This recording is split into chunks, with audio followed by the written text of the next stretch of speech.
Assalamualaikum warahmatullahi wabarakatuh. Nama saya Nyakmaya. Di sini saya akan menjelaskan tentang cara membuat KPI dalam suatu perusahaan. Yang pertama, kita akan mencari pengertian KPI terlebih dahulu. Yang dimana KPI itu Key Performance Indicator adalah suatu ukuran yang digunakan untuk mengukur kinerja suatu bisnis dalam mencapai tujuan yang telah ditetapkan.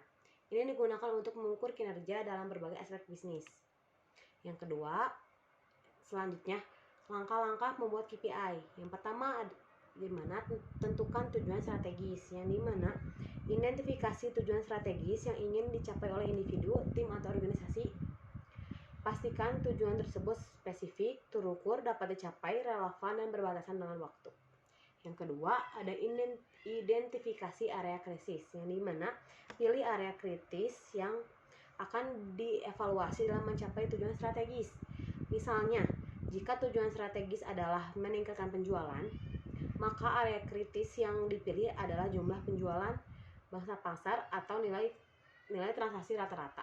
Yang ketiga, tentukan metrik, di mana pilih metrik atau ukuran yang akan digunakan untuk mengukur kinerja dalam area kritis yang dipilih. Misalnya, jika metrik yang dipilih adalah jumlah penjualan, maka KPI biasanya berupa jumlah penjualan per bulan.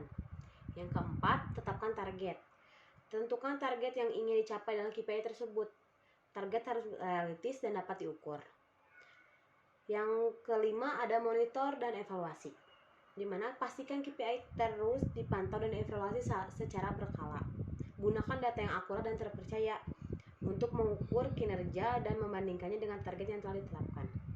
Yang keenam, ada tindakan perbaikan, yang dimana jika kinerja tidak mencapai target, identifikasi penyebab dan ambil tindakan perbaikan yang diperlukan. Bisa berupa perubahan strategi, peningkatan keterampilan, atau penyesuaian dengan target. Selanjutnya, yang ketujuh, ada komunikasi dan keterlibatan, yang dimana sampaikan KPI kepada individu, tim, atau organisasi yang terkait dengan jelas dan transparan. Libatkan mereka dalam proses perumusan KPI dan memberikan umpan balik secara teratur. Yang terakhir, ada evaluasi ulang, di mana lakukan evaluasi ulang terhadap KPI secara periodik untuk memastikan relevansi dan efektivitasnya dalam pencapaian tujuan strategis. Lakukan penyesuaian jika diperlukan. Penting diingatkan untuk bahwa setiap KPI harus relevan dan dengan tujuan strategis, dapat diukur secara objektif, dan memiliki makna yang jelas dalam konteks organisasi. Selain itu, KPI juga dapat mendorong perubahan positif dan perbaikan kinerja. Selanjutnya, kita ada di metode SMART, yaitu yang pertama, spesifik, yang dimana harus menetapkan target secara spesifik.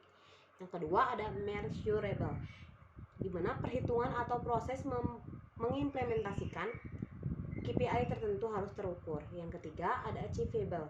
Dalam Key Indicator Performer atau KPI, tentu harus ada tantangan yang menjadi tujuan yang bagaimana harus dicapai. Namun tentu saja ada goals tersebut yang harus achieve atau masuk akal untuk dicapai. Yang keempat, ada realistis, di mana seperti hal menentukan tantangan, Anda pun harus menentukan target yang realistis atau masuk akal dengan sejumlah sasaran kinerja dan KPI yang telah disusun. Yang kelima, ada time sensitive, di mana manajemen waktu penting untuk tiap orang di dalam perusahaan, karena ini berhubungan dengan penentuan KPI yang perlu ada batas waktu dalam pencapaian semua tujuan dari setiap definisi dan personal di dalam perusahaannya. Ini ada contoh KPI di perusahaannya retail. Key Performance Indicator-nya, di mana yang pertama ada SLI-nya, yaitu sell in. Yang kedua, ada additional display-nya, yaitu display yang free. Yang ketiga, ada EC. Yang keempat, ada implementasi standar display, di mana ini targetnya beda-beda setiap karyawannya. Ada dibagi 4, ada yang stay, yang mobile, MD maupun MCS, di mana targetnya pun berbeda dan KPI-nya pun berbeda dalam konteksnya masing-masing. Terus kesimpulannya, penting untuk diingatkan bahwa setiap KPI harus relevan dengan tujuan strategis, dapat diukur secara objektif, dan memiliki makna yang jelas dalam konteks organisasi.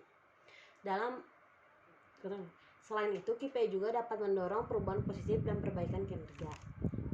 Oke, sekian presentasi dari saya. Wabillahi taufiq wal hidayah. Wassalamualaikum warahmatullahi wabarakatuh.